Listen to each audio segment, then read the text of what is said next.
Bonsoir, bonsoir, bonsoir la famille générale 5 étoiles. J'espère que vous allez bien. Likez, partagez la vidéo dans tous les groupes. Maximum de partage. Transition CNRD. D'après les putschistes, leur mascarade se passera le 28 décembre. Une élection du jamais vue dans l'histoire de notre pays. Du jamais vu dans l'histoire de notre pays. Depuis qu'ils ont annoncé les campagnes, personne n'a vu le putschiste Mamadi Doumbouya sur le terrain. Même en Basse-Côte, il n'est pas sorti hors de Conakry. Comment quelqu'un qui prétend vouloir diriger un pays, qui parle d'élection, donc c'est pourquoi nous disons il n'y a même pas d'élection, on appelle ça du braquage. Il a juste pris le pays en otage. La Basse-Côte seulement, Kindia, Koya, Kamsa, Bofa, Boké, dans ces grandes villes de la Basse-Côte, même à Conakry, organiser un meeting, il n'a pas pu se rendre. Et aujourd'hui, vous savez, quand il se fait rare, il essaye de prouver quelque chose. Regardez, vous savez tous, l'école. Cette école, construite sur un terrain dont le dossier était devant la justice. Le terrain de El Seloudalin, président de l'UFDG, d'après eux, que domaine de l'État. Mais le président de l'UFDG n'est pas tombé sur ce domaine comme ça. Il y a des papiers qui ont été signés. Mais lorsqu'on fait des choses, des règlements de compte, le président de l'UFDG n'a pas été remboursé pour ce qu'il a investi sur le domaine. Et ils ont envoyé des militaires pour aller, par la force, faire sortir les occupants. Et Mamadi, une école, dans le coup, c'est à combien? Ça dit, je vous dis, même poulailler, parce qu'il ne rêve pas grand. Quelque chose que même le ministre de l'Éducation, ça suffisait. Mais comme je vous dis que le CNRD, ils n'ont pas de vision. Même poulailler, vous allez les voir tous. Ça, c'est une école de combien? C'est quel genre d'école? Une école primaire. Pour dire que celui qui se dit qu'il veut devenir président démocratique ou je ne sais pas, qui veut encore 7 ans de mandat, regardez l'école comme ça pour dire que lui, il se déplace pour aller pour ça. Regardez. Voilà. École primaire, ce n'est pas une école professionnelle, une école technique, scientifique, tout simplement une école primaire.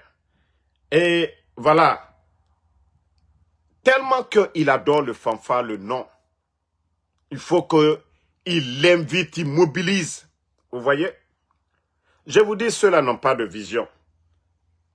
Voilà. Et tous ces militaires, regardez tous ces militaires-là, co-inauguration. Tous ces militaires. Et voilà, sa photo est partout. Il y a eu l'inauguration de combien d'écoles sous Alpha Condé? Mais vous avez vu la photo d'Alpha Condé, regardez. Ça dit, celui qui nous parlait de culte de personnalité. Et c'est lui, sa photo est partout aujourd'hui, comme si l'argent du contribuable guinéen, l'argent qui nous appartient tous là, comme si c'était pour lui seul. Et vous voyez, vous savez déjà que le terrain que vous avez pris, Mamadi Doumbouya, pour ceux qui ne le savent pas, au temps d'Alpha Condé, sa maison qu'il a à Landria, c'est domaine de l'État aussi. Pourquoi il n'a pas cassé sa maison de Landria?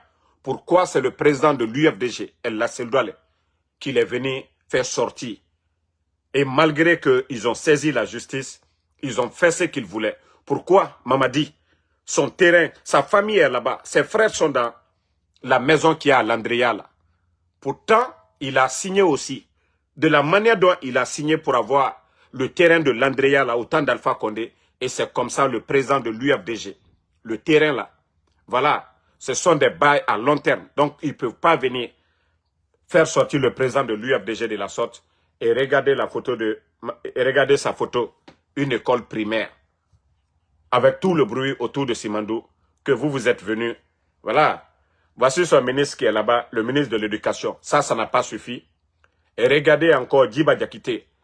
Et c'est là le Guinéen doit beaucoup réfléchir pour dire que ceux-là, ils n'ont pas d'ambition. Une école primaire. C'est-à-dire tout un gouvernement se déplace pour aller à l'inauguration d'une école primaire. Ah, la Guinée. Partagez. Vous savez, nos pages, il n'y a pas de... Surtout du côté de la Guinée, ils ont réduit le débit de connexion. Donc, il faut beaucoup partager les vidéos, s'il vous plaît. Partagez au maximum les cœurs. Voilà. Partagez avec beaucoup de cœur. Beaucoup de cœur. Partagez. Voilà, comme je vous ai dit, Mamadi et son clan ne rêvent pas grand. Dans un pays où il y a le sérieux, ils n'allaient pas se déplacer pour aller. Et regardez où les vrais chefs d'État doivent se déplacer pour aller. Les vrais chefs d'État, malgré que vous avez vu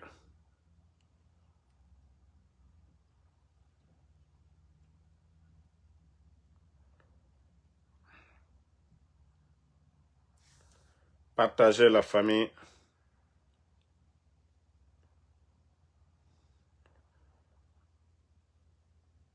Vous avez vu, c'était l'inauguration du centre hospitalier, c'est-à-dire du côté de Bobo Dioulasso au Burkina Faso. Vous voyez, ils étaient là. Vous voyez le capitaine Ibrahim Traoré à l'inauguration de leur centre hospitalier et tout le monde a vu les images de leur centre hospitalier et vous voyez des scanners. C'est de ça qu'il s'agit. Quand un chef, ça c'était aujourd'hui, hein. Si Mamadi, lui, part pour aller inaugurer une école primaire, pendant ce temps, vous voyez les autres, ceux qui sont en train de faire la différence. Vous voyez, c'est de ça qu'il s'agit. Vous voyez comment c'est beau. Regardez la beauté. Ça avait commencé avant lui, hein. Mais équipé, c'est venu d'eux. Ils ont mis les moyens pour ça. Donc, Doumbouya, comme je l'ai toujours dit, il n'a pas d'ambition. Il n'a pas étudié l'administration. Il n'a pas de vision. Il ne sait même pas comment monter des projets. Et si je vois aujourd'hui des Guinéens, à cause de leur intérêt personnel, en train de flatter, en train de tromper Mamadi Doumbouya, en train de l'induire, et pendant que notre pays ne fait que régresser, et vous entendez des gens dire que, parce que c'est un moment d'exception que nous sommes en transition, comme si au Burkina aussi, voilà, comme si c'est question d'élection. Non, il faut juste avoir la volonté de faire quelque chose de bien. Mais comment des gens peuvent nous dire que nous sommes en transition, c'est pourquoi ils ne peuvent pas travailler? Vous voyez comment les gens sont malhonnêtes. C'est-à-dire quand il n'y a pas d'argument à donner, on dit non, nous sommes en transition, comme si Mamadi aujourd'hui le pouvoir est partagé. D'abord vous prenez le Parlement, le CNT aujourd'hui, qui est contrôlé à 100% par le CNRD. Tout ce que dans ça décide, c'est ce qui est exécuté. Ils prennent qui aujourd'hui s'oppose au CNRD? Est-ce qu'il y a un contre-pouvoir aujourd'hui, les médias fermés? Et quand les voyous me disent aujourd'hui que non, si Mamadi, voilà, que c'est une période, voilà, compliquée. Compliquée où? Compliquée où? Ça dit, franchement, il faut arrêter à un moment donné de...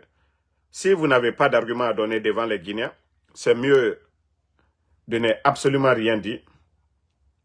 Parce que ça ne va rien changer. Ça ne va absolument rien changer. Bon, famille, comme je vous ai dit, le CNRD, ils viennent d'arriver en politique. Ils ne connaissent rien de la politique. La politique africaine d'avant, c'est-à-dire à l'approche des élections, ils font des poses de pierre. Vous avez vu, parce que j'ai parlé de Kankan, rappelez-vous, j'ai parlé de l'hôpital régional de Kankan. Et je crois que ça les a choqués. Vous avez vu, j'ai dit qu'ils font tout à Kankan. Ils sont allés faire pose de pierre, co-pose de pierre de l'hôpital régional de l'Abbé. Mais je veux savoir, à combien? Le financement vient d'où? Voici comment les gens là sont bêtes. C'est parce que j'ai critiqué, j'ai dit, tous vos projets actuellement, autoroute, hôpital, tout est à Kankan. Ils sont allés parce que c'est la période électorale. Pourquoi ils n'ont pas fait pendant 4 ans? Ils n'ont pas fait ça. C'est maintenant. C'est maintenant la dernière journée pour dire que oui, on va faire l'hôpital régional de l'Abbé. Le financement est où? L'argent est où? Juste pour prendre une décision comme ça. Mamadi pense que c'est comme ça on gère un pays. Non. Et vous pensez que les gens sont bêtes? Non. Pourquoi vous dites pose de pierre? Le projet va durer combien de temps? C'est financé à combien? Quand je dis que vous êtes des enfants, vous êtes des bambins en politique et vous pensez que vous êtes malins,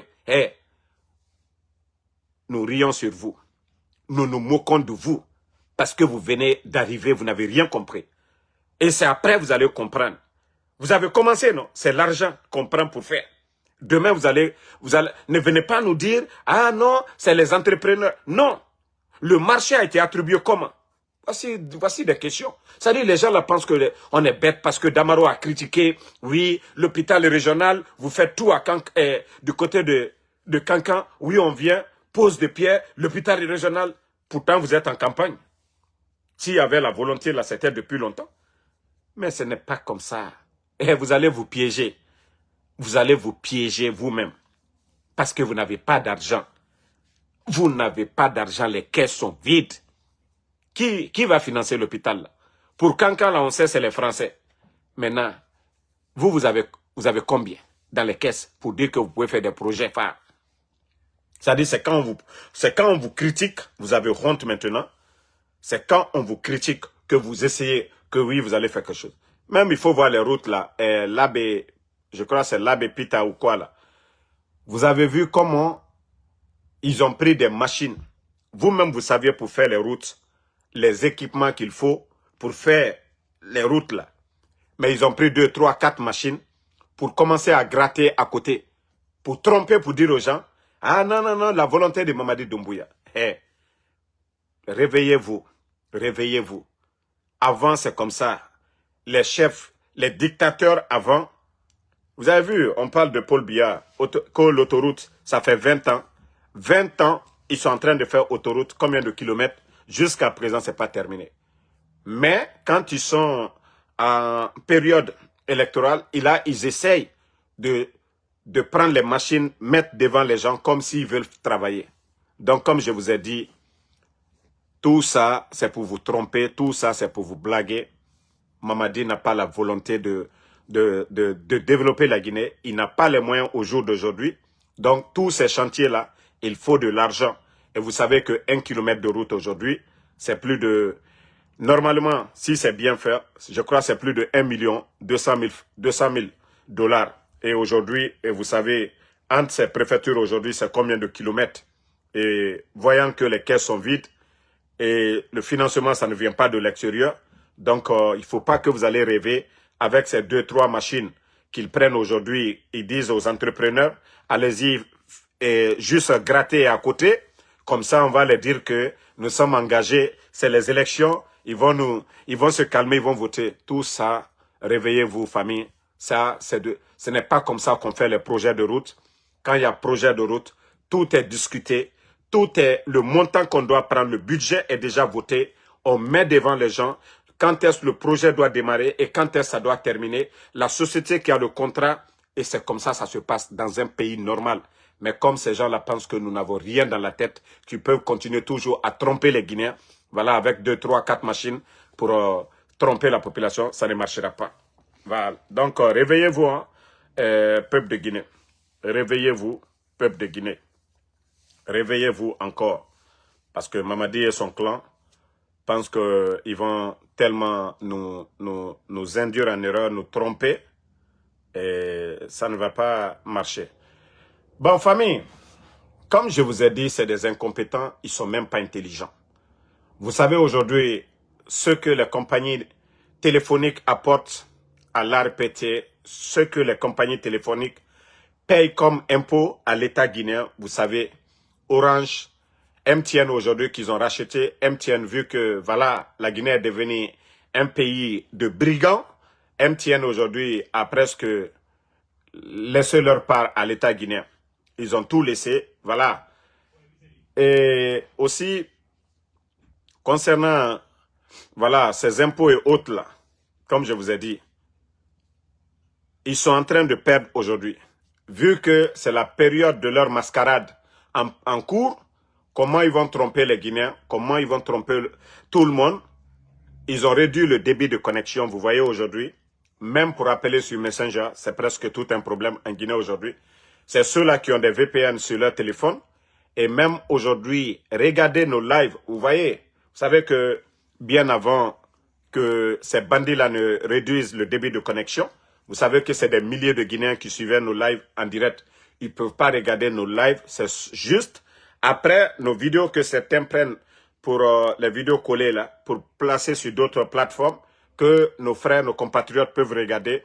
Mais au moment que je suis en live, c'est seulement là ceux-là qui ont la bonne connexion, qui ont VPN sur leur téléphone, qui peuvent regarder parce qu'ils ont surpris tout le monde.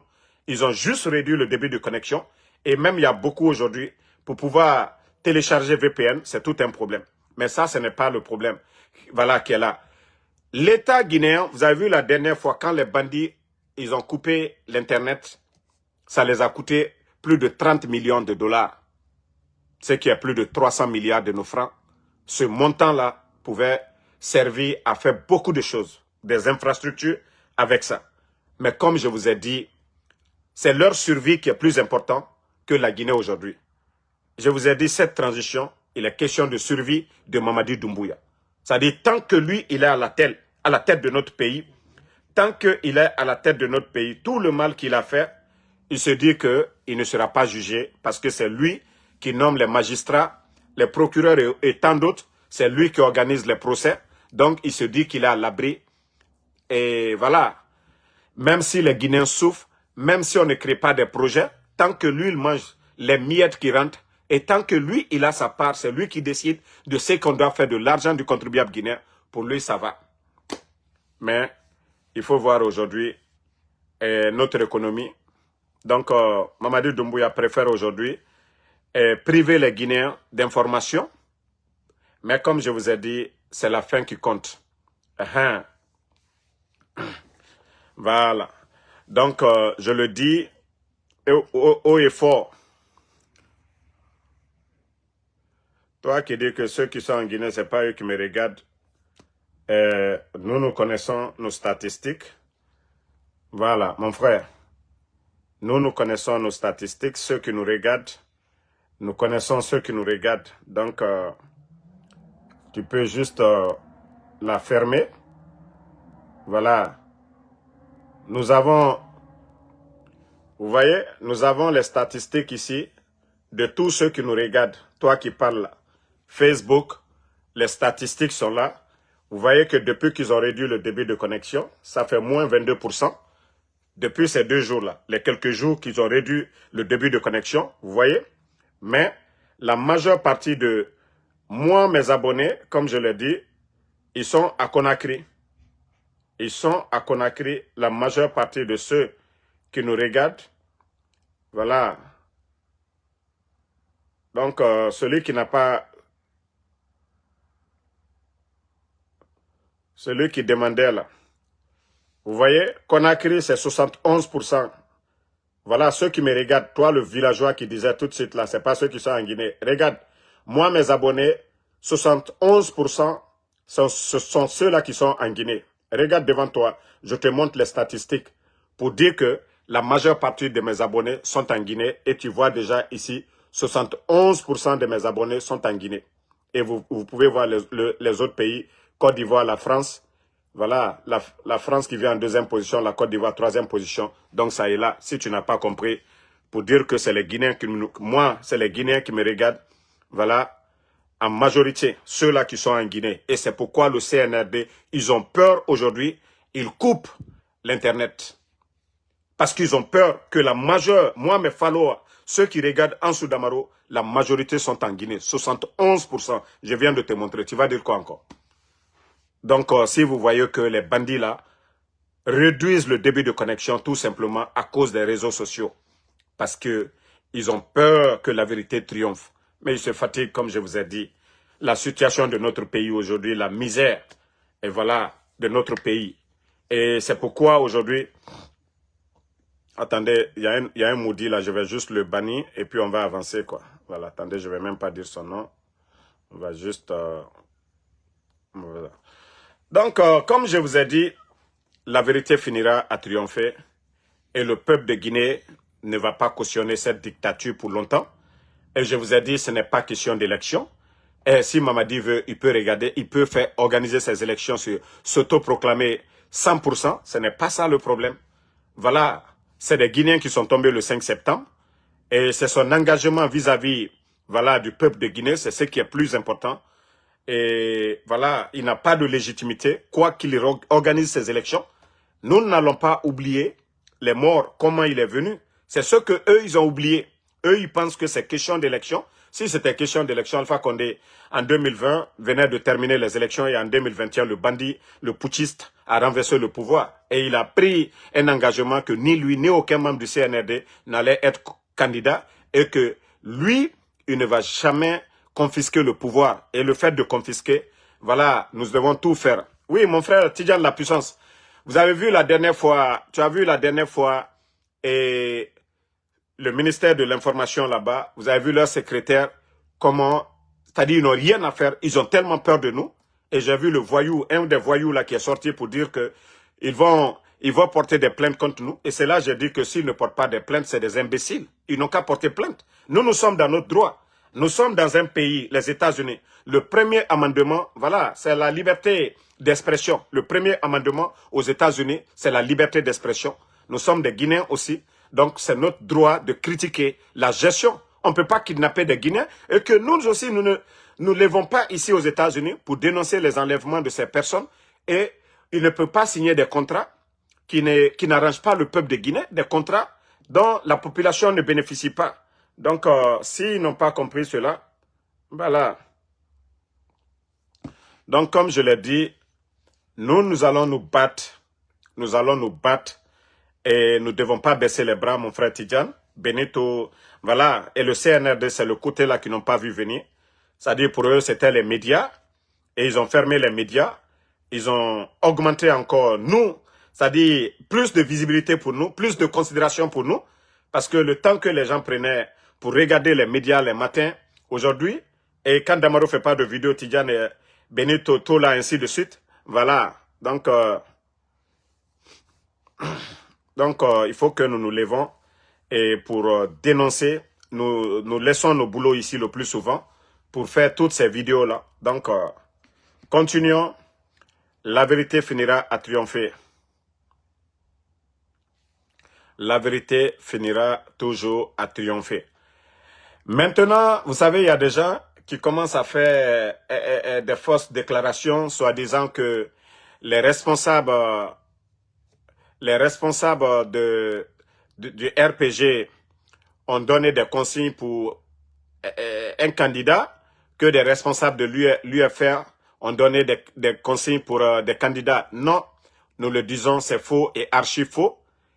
Le RPG, l'UFDG, l'UFR, les forces vives n'ont pas donné de consignes à qui que ce soit. Nous savions déjà que si nous ne sommes pas unis pour faire face à ces bandits du CNRD, demander le départ de Mamadi Doumbouya, la Guinée est foutue. Nous ne pouvons pas être complices de légaliser ces mascarades-là. Donc, aucun responsable du RPG n'a donné de consignes pour qui que ce soit, aucun responsable des partis politiques appartenant aux forces vives, opposés au CNRD, n'a donné quelconque consigne. Parce que vous savez déjà, les bandits ont distribué des véhicules ici. dans toutes les sous-préfectures, combien de véhicules qu'ils ont donné à tous les sous-préfets de la Guinée. Et les préfets sont nommés par qui? Par Mamadi Doumbouya. Les gouverneurs sont nommés par qui? Par Mamadi Doumbouya. Tous les chefs de quartier ont été changés par Mamadi Doumbouya. La direction qui organise, en principe, ils avaient dit que cette direction ne devait pas organiser les élections. En plus de ça, la direction qui organise ces élections, la directrice est nommée par Mamadi Doumbouya. Donc, quelle élection dont on parle? C'est une sélection. Donc, nous, on s'en fout et on le dit haut et fort. Nous demandons humblement aux soldats patriotes, aux militaires patriotes, voilà, de changer la donne. Ce n'est pas ça la démocratie. On ne peut pas être dans la dictature. On ne peut pas accompagner, on ne peut pas cautionner. Nous sommes des Guinéens. Nous demandons le changement. Ce n'est pas ce changement que l'opposition a demandé. Aussi simple que ça, nous demandons aux vrais soldats, aux patriotes, de changer la donne. Mamadi ne peut pas faire le coup d'État au président Alpha Condé, parlant de troisième mandat, parlant de non-respect des engagements. Et aujourd'hui, lui, il fait pire que ce que lui, il critiquait hier, qu'il trouvait que ce n'était pas normal. Et aujourd'hui, lui, il confisque le pouvoir. Il n'y a que lui seul. Et l'administration aujourd'hui guinéenne est dirigée par des tocards. Donc, comme on le dit, ça ne va pas marcher. Et pourquoi ils ont peur? Ils ferment les médias. Vous savez, l'arme qui dérange aujourd'hui les dictateurs, c'est les critiques, c'est les dénonciations. Vous savez, pour déstabiliser un dictateur, il faut critiquer, il faut dénoncer. Et ça, le dictateur, ils ont peur de ça. Celui qui a été nommé légalement, vous avez vu le président Fakonde, il y a eu combien de critiques? Il y a eu combien de critiques? Quand vous êtes là, voilà, vous n'avez peur de rien. Mais si vous voyez que les dictateurs, ils vont jusqu'à fermer les médias, à kidnapper des journalistes, voilà, à faire taire toutes les voix opposées, c'est parce que, voilà, ça c'est leur faiblesse. Donc c'est pourquoi nous devons multiplier les critiques, multiplier les dénonciations. Nous ne devons pas avoir peur. Vous avez vu, ils avaient envoyé un de leurs éléments ici aux États-Unis pour nous intimider, Benito, Tidjane et moi, les Matou, pour que nous ayons peur. Moi, je les ai dit, ils peuvent faire tout ce qu'ils veulent. Ils peuvent aller prendre tout mon village à Damaro. Mais le problème, c'est eux. Si ils n'étaient pas là, ils n'allaient pas prendre les parents des gens. Même s'ils vont prendre, moi, toute ma famille, comme je le dis, moi, je ne vais pas arrêter. Ils ne vont pas me rendre faible parce que je suis conscient.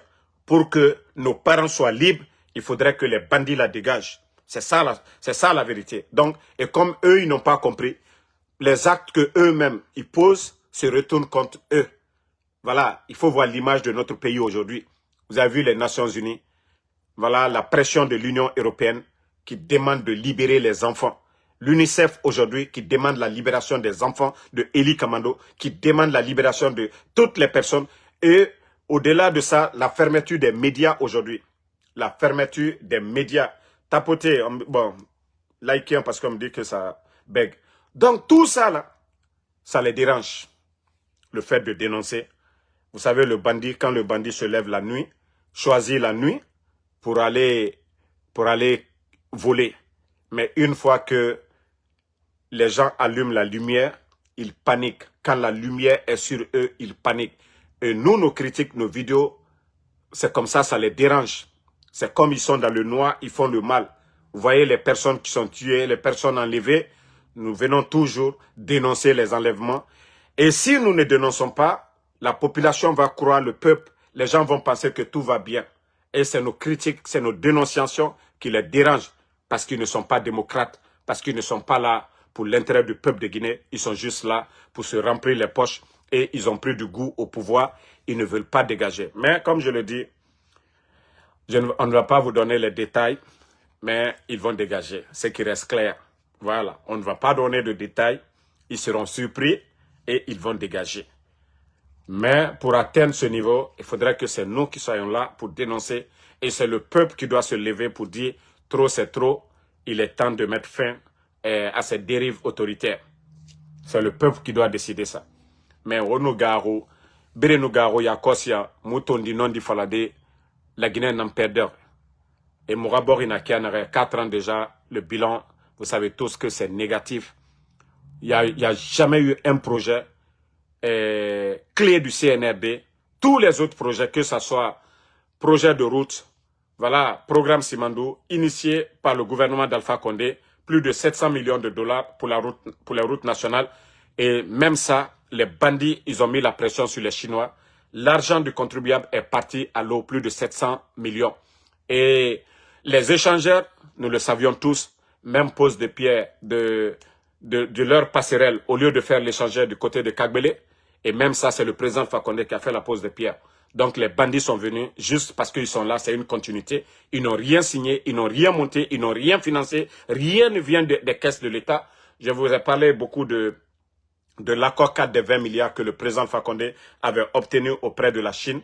Et beaucoup de projets étaient financés dans ce programme. Mais à travers leur politique de servir la France, aujourd'hui la Guinée, l'accord 4 des 20 milliards est parti à l'eau. Et ce qui fait qu'aujourd'hui le pays est endetté. L'accord 4 nous évitait. Pendant 20 ans, la Guinée n'avait pas besoin d'aller pleurnicher. La Guinée n'avait pas besoin de venir auprès du FMI, comme eux, ils sont en train de le faire aujourd'hui. L'accord 4 et avec tous ces barrages en cours, si les barrages-là restaient au compte de l'État guinéen avec Simandou, je crois que notre pays allait être vraiment un pays émergent. Mais comme c'est des bandits, c'est des tokas, c'est des gens qui n'ont pas de vision, comme je vous ai dit, Djiba Diakité, voilà, le CNR2 qui se tape la poitrine, qu'ils ont obtenu 15% et vous voyez des gens qui sont intellectuels, les Guillaume Aouid, venir bavader devant les Guinéens. Dans le code minier de la Guinée, ça même c'est pas Alpha Condé, ça c'est avant Alpha Condé.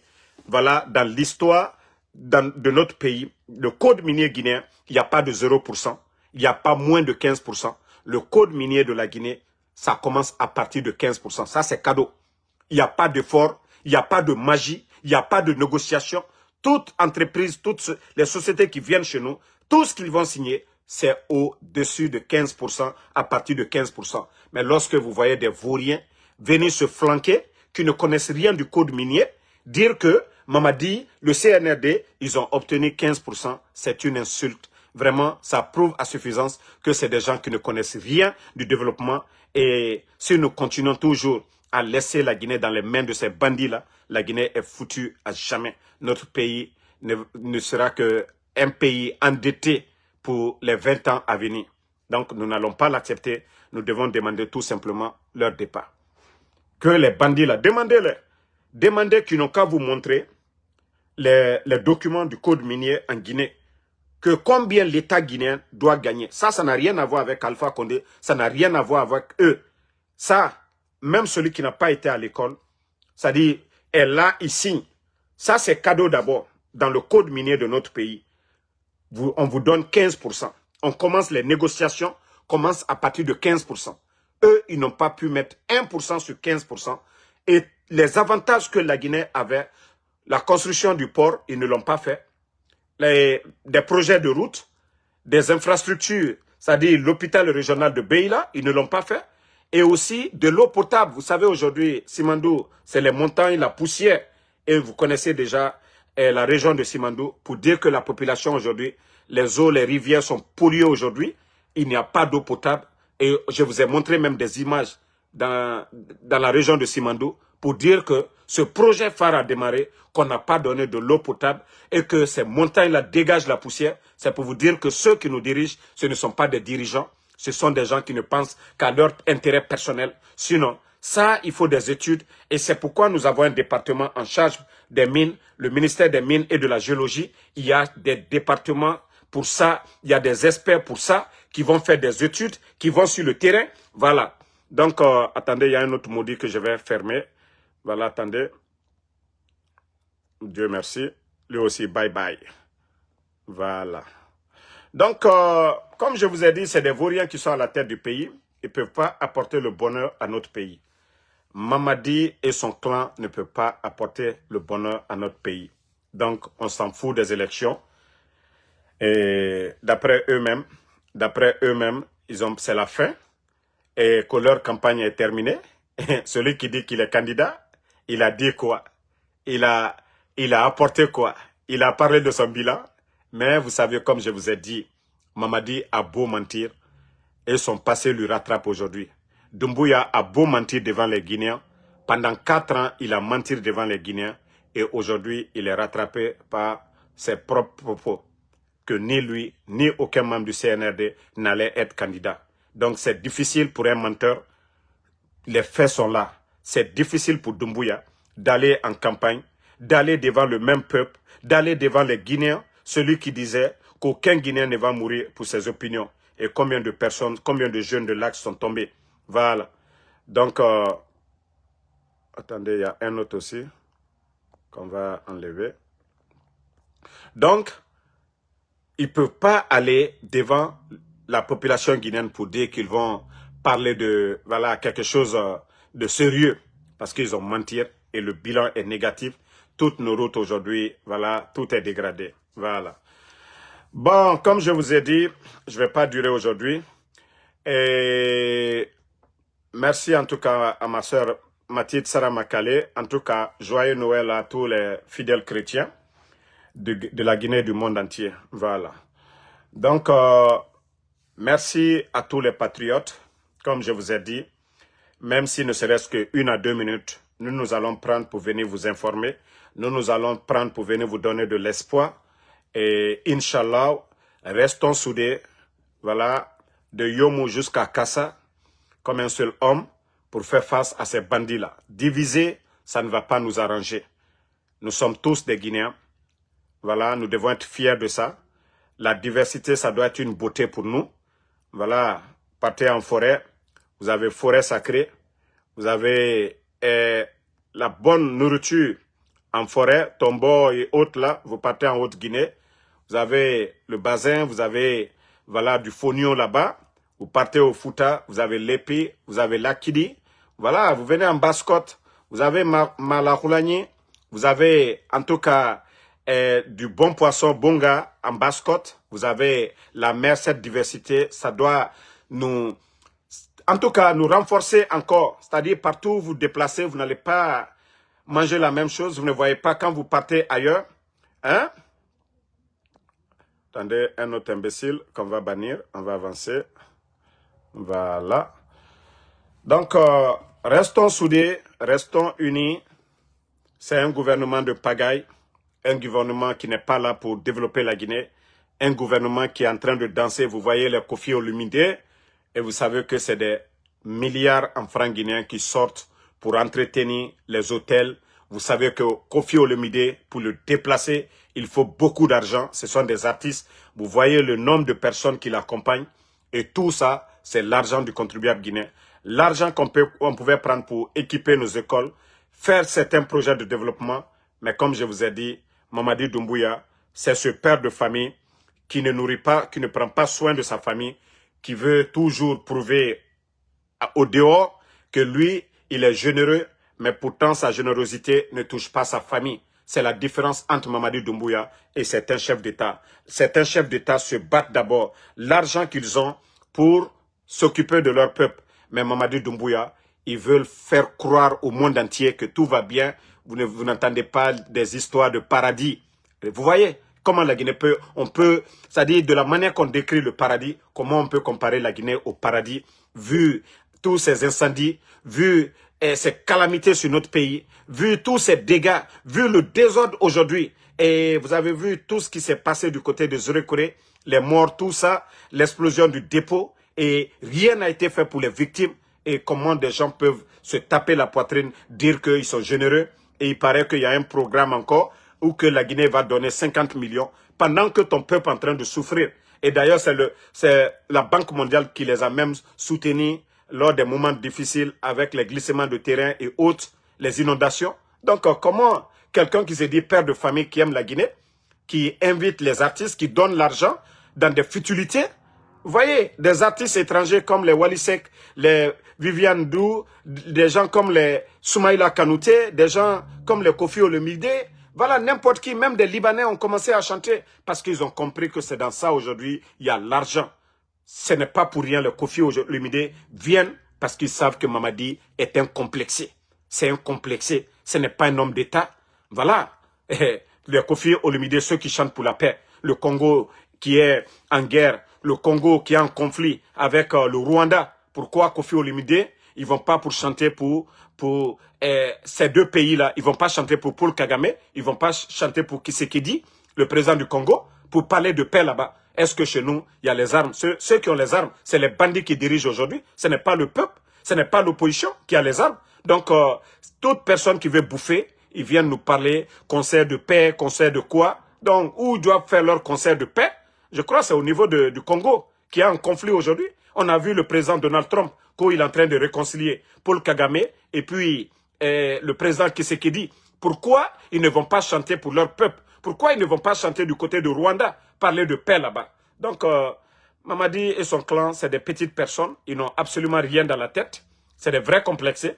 Pourquoi ils ne vont pas au Mali, au Niger? Parce qu'ils savent que les présidents, les leaders qui sont là-bas, ils vont aller chanter, ils n'auront rien. L'argent de là-bas, c'est pour les Burkinabés, c'est pour les Maliens, c'est pour les Nigériens. Mais comme ils savent que Mamadi, oui, c'est un complexé, voilà, comme je viens de vous dire, un père de famille qui a les dents au dehors, un père de famille qui achète pour les autres au dehors, un père de famille qui prive sa famille de la nourriture, qui prive sa famille du luxe. C'est ça Mamadi Doumbouya. Il donne des maisons aux autres et il ne fait rien pour les Guinéens. Donc, merci Fatmata Keita, merci Emmanuel Bangoura, merci Sam Arvin le Dialonké, merci Alexandre Pivi, Haba Laura, merci à vous, merci Mathieu Dassara Makale. Une fois encore, joyeux Noël à tous les fidèles musulmans de Guinée et du monde entier. Kasmiro Diabaté, merci à vous, merci voilà, à Nouan Keita, à tous les patriotes. Le combat continue, la patrie ou la mort, nous vaincrons. Donc, bonne soirée.